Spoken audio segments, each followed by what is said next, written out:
As children, we imagine a nice farmer with cute little pigs and animals, and a red barn in the background when we think of farms. But the truth is,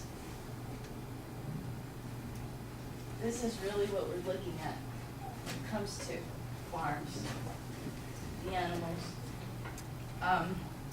So today, I will inform you guys on what a factory farm really is.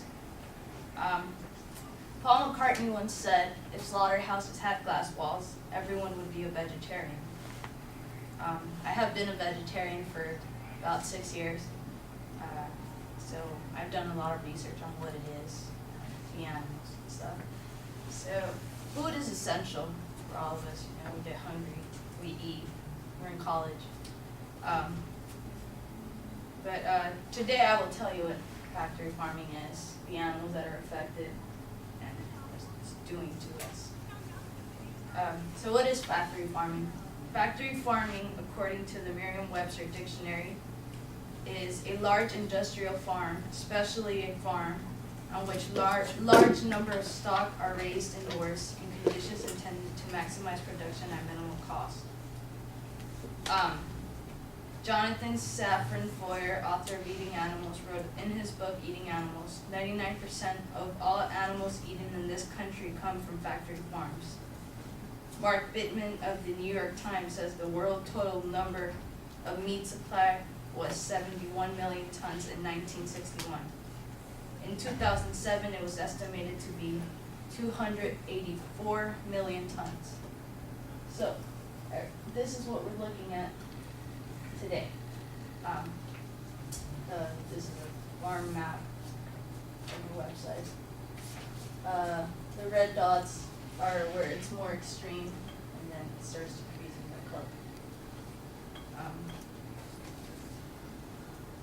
color. Factory farms were created to lower costs by efficient technology in order to have fast production and cheap food. There are no federal laws that regulate the harm that is done to these animals. According to ASPAC, factory farms pack animals into small spaces so tight that most can barely move. Many have no access to outdoors, spending their lives on open warehouse floors or housed in cages or pens. Without the room to engage in natural behaviors, confined animals experience severe physical and mental distress.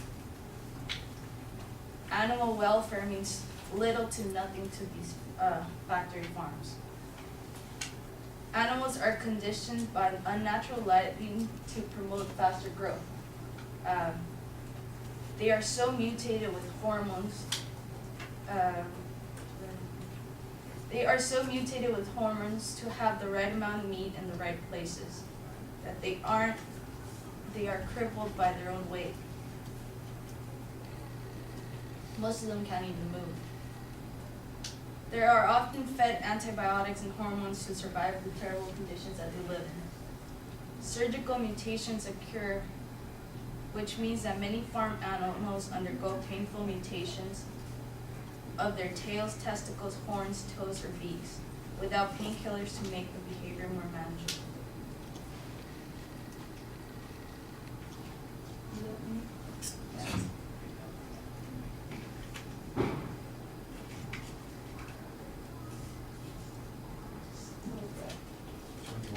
Slideshow.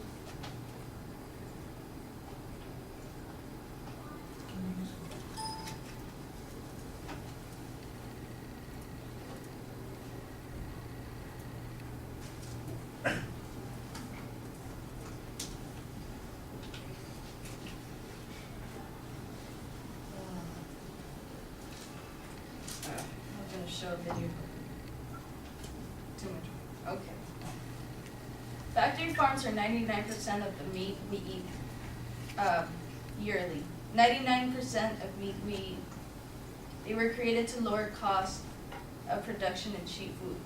Animals live in these conditions and are treated in the most inhumane manner possible. Agriculturally, primary concern is with profit, and everything else comes second, including the treating animals with dignity and respect. Animals are individuals too, and it is important to think of that.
We had by the time they get back, yeah.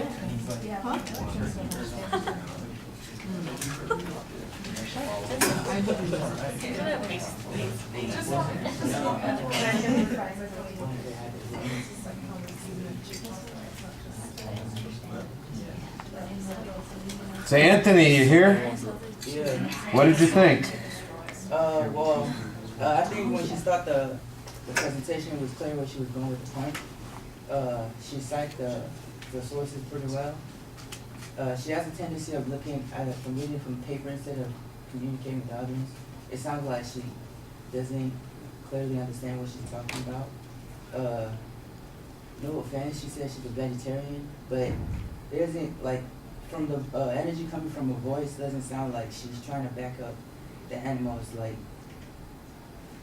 I don't know how to put it, like, to tell her that it's bad for the animals to live like that. She doesn't have enough, like, energy coming from her to show that she doesn't support this, that she dislikes it, basically. That's all I got. Okay.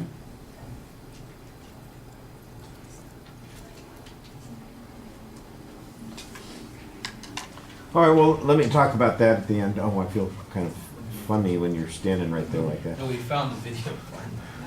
No, the video's on, but I don't know. Yeah, it's a little awkward at this point. So, all right. I kind of know what he's talking about. Your energy level is a little low. This is all stuff we're going to be talking about on Tuesday, because we're going to talk about paralinguistic approaches to communicating, and your energy level's low. You sound resigned. When you had the problem, for instance, with the video clip, it was kind of like you just shrug it off, and there's not much passion here. There's not much energy that's going on, and I know that you feel about this subject a particular way. You've made a lifestyle commitment to your point of view, but the presentation doesn't seem to suggest the same amount of commitment to the topic as that does, and it feels a little bit awkward. I think that's the point that he's trying to make.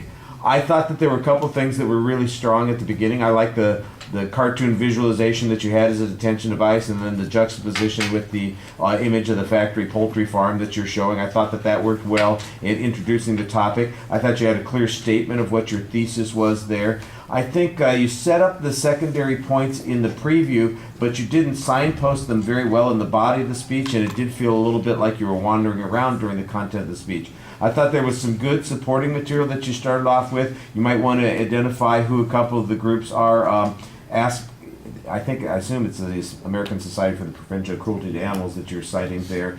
And people might not know it by the acronym that you're using, so make sure that you clarify that. Occasionally there were places where you listed a whole bunch of these deficient or problematic ways in which the animals are being raised, but I didn't really feel like there was much of an explanation as to what goes along with that. So for you talked about surgery techniques, or you talked about lighting or the conditions or the cage or any of those kinds of things, and I don't know what it is that's problematic about all of those things. You say that they're a problem, you tell us that it's happening, and I don't know why it's problematic. The lighting thing, for instance, is one of those things that's a good example of that, because they use artificial lighting to enhance their growth. I'm like, okay, so why is this a bad problem? What happens to them? Do the chickens not sleep? Do the cows moo more often? Do they become aggressive? Is there some complication? Is their social structure affected by this kind of thing? Why are these bad things, or why is there something harmful about that? And I often feel like I didn't get a very complete explanation on those things, and I needed that. In my last class, I heard a speech about how important it is. You got to be careful about language. And the other day, I made the mistake of looking at one of those sites where they evaluate the instructors, that kind of thing. And somebody was pissed off at me because I made a comment about them looking like they were giving a poetry reading in the 3rd grade. So they were irritated about that. So I got to be careful. I don't want you to take this too much to heart. It's just one of those things that I noticed. Lighting versus lightning. And it's just, I think it was lighting that you were talking about, not lightning, but lightning came out a couple of times when you said it. And so I don't know why you said it. It's probably just the way you read the word, but you want to pay attention to those things. That's one of those little delivery things that has an impact on people. Sometimes people notice those things. And it's not like I dinged you a whole bunch of points on it. I don't know that everybody pays attention to the things that everybody else is paying attention to. I just want you to know some of the stuff that I picked up on. And hopefully when you watch the video, you'll see those things too. All right, and then, well, we already talked about that, so, okay, that's fine. Thank you.